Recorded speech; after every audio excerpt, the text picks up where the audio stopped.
What's going on? And welcome back to the Blake Bill and Mask channel. And today we are finally back with another Scooby-Doo mask. Today's Scooby-Doo villain mask is of the Creeper, and I think the Creeper is definitely one of the more iconic villains from the Scooby-Doo Where Are You series. And in this particular episode of Scooby-Doo, Scooby and the gang are on their way to a high school dance in which they uncover an accident on the way to the dance. And when they stop to check out the accident, they notice that this bank teller is unconscious and the inside of his car has been absolutely ransacked.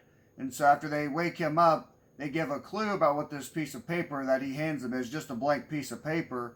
So they end up taking this bank teller to the bank president's house, and from there they go on to their dance. And their dance takes place in this old barn out in the middle of nowhere. And while they're dancing, the electric goes out. The Creeper actually shuts the electric off. And so they everybody cleans out and they decide to go elsewhere for their party.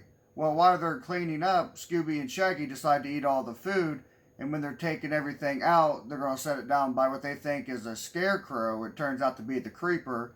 And then from the rest of the episode, it's pretty much the Creeper chasing them around this old abandoned farm. Eventually, after all this running around, they eventually jump off of this barn into this big, huge thing of hay, which turns out to be one of those machines that bales hay for you.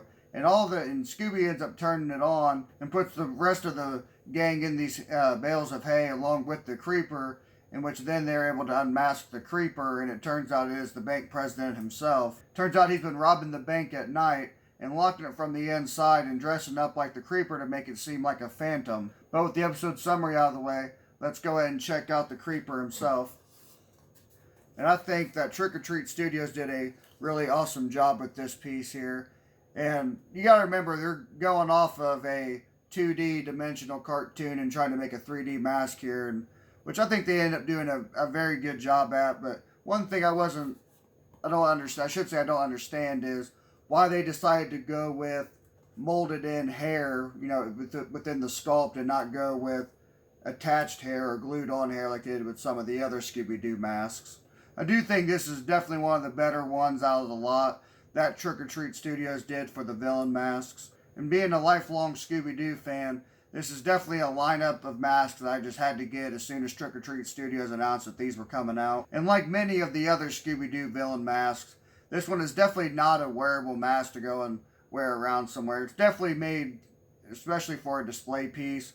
I think definitely the Charlie the Robot one, which is probably the worst of the bunch that they did, is really the only wearable mask. But enough of me rambling. I know you guys are probably getting tired of that. So I'll go ahead and get you guys some up-close shots of this. And this has been Blake Billman here at the Blake Billman Mask channel, reminding you to strive to be Mask Elite.